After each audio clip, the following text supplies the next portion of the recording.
guys, Mark here, Celtic Crossbows, and welcome to part 2 of your Adderini crossbow build guide. Now, we're going to jump straight into it, no messing around. The frames now have been attached, bonded and glued. It's been the 48 hours. Now what I've done now is I bring it to the camera, you can see no splurging, no excess of glue. Where the excess of glue comes from the top, I've taken a flat file to that, only a small smooth file.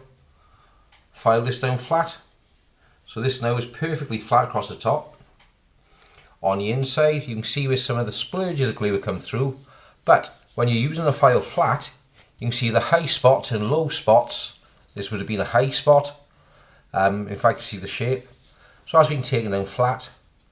I've now filed down inside the rail in here, so the rail is perfectly smooth inside. I'll show the next one on the other side. See here, there's a tiny little high spot by there. I just want a little bit more filing. Same again on the back. You see the high spots and the low spots. The high spots was the dark area was being filed. And this file, I filed it all the way down, as you can see, not just in the one area. So I know now that is perfectly adequate and flat enough for assembly of the next stage. Now, next stage is going to be assembly of the magazine itself, because the magazine sits in, guess right way around, that goes to the front, thus, okay, and it has to be sandwiched between the three parts of the pistol crossbow. So now, hi guys, so right then, so we've got the frames that are ready. We're now going to look at building the magazine. As you can see, 4 holes, you need 4 nuts. 4 nuts on this side, 4 screws, which we will be using on this side. These, we're ignoring these, you're not interested in them. We just want to fit the 4 nuts for now in this side plate. So same as before, squeeze, crush, draw them in, using a bolt, and that's the next bit. You will need also for this section of the build your Picatinny mount, your cock and lever, your 1-inch spring, trigger unit, 8 of the M8 bolts and the nuts, and your grub screw for the cock and lever. We're not going to go any further on this section of the build because there's some gluing involved again.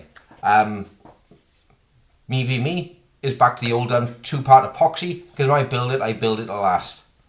So I'm going to pause here now while I crush in my nuts. Be careful guys. Okay guys, so we now got our 4 screws fitted into the body. Okay, the next thing we install now is your Picatinny mount. It slides in thus, and your 2 locking screws there for this, with the bolts coming through from this side of the body. In here is your trigger housing in the magazine. Your trigger blade fits in there, thus. Okay, there's your pivot screw which comes through. You then fit your spring. Okay, and now fit the other side of your magazine. Okay, that's simple.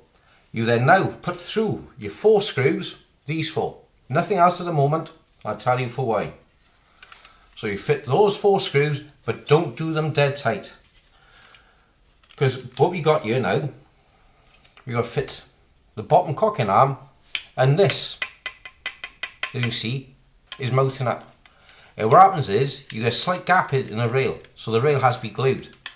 So first thing we're going to do is run these screws in and put the trigger screw. You can see the trigger is already working and function.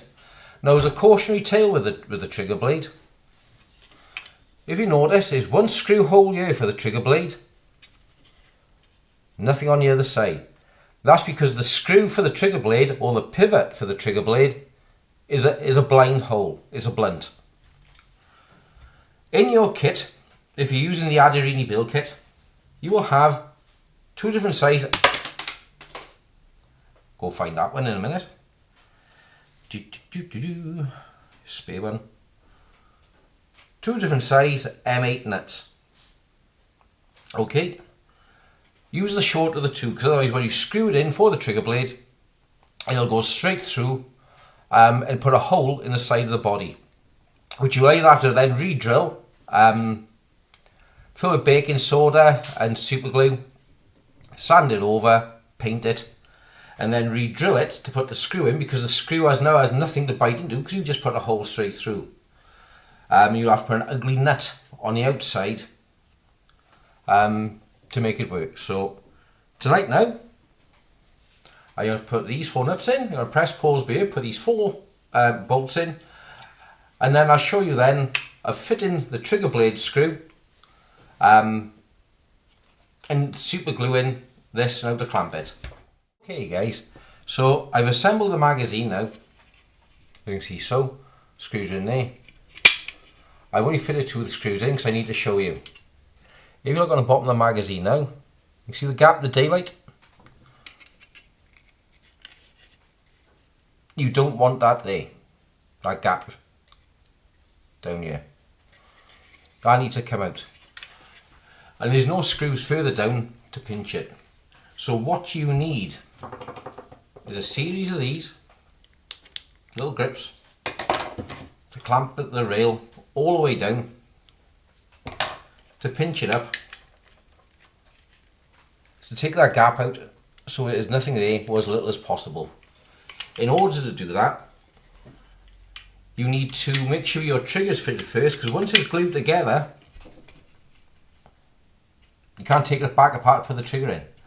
It don't matter I haven't got the pivot screw in for the trigger, it doesn't matter, as long as it's in there. So the trigger's in there, your Picatinny mount is in there, I've only got the 2 screws in there.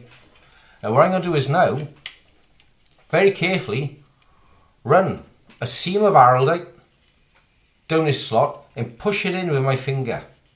Now once it's in there, then I'm going to clamp all the way down, same as I've done on my other Adderini, to make sure there is no gap in the bottom.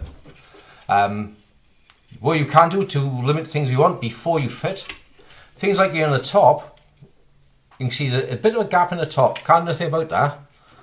And that's because of a slightly difference, only 1mm, and that's all it takes in the 3D printing. So I'll take this back apart now, I'll sand it, I'll fit it, and to get the gap to as minimum as possible, which will help make the gap on the bottom as minimum as possible. Okay? And then I'll show you then with fitting the trigger blade tomorrow, what screws you use, and then how to avoid putting a nasty hole through the other side of your magazine. So that's it for part 2 guys. Nice quick one tonight, because again, it's about preparation. You can wang it in like this, but like anything else, I like it done right. So I'll be taking this back apart now, doing a bit of sanding on the Picatinny mount so I can close this up further, gluing down the middle, trigger in, sandwich it all together, and grip it. You can use G-clamps if you want, or vice grips, but remember, it's only plastic. Don't press it hard guys, don't go crazy with it. Only just enough pressure to close up the gap, and again, leave it a few hours overnight to dry. Okay, see you on the next one. Thanks and bye bye.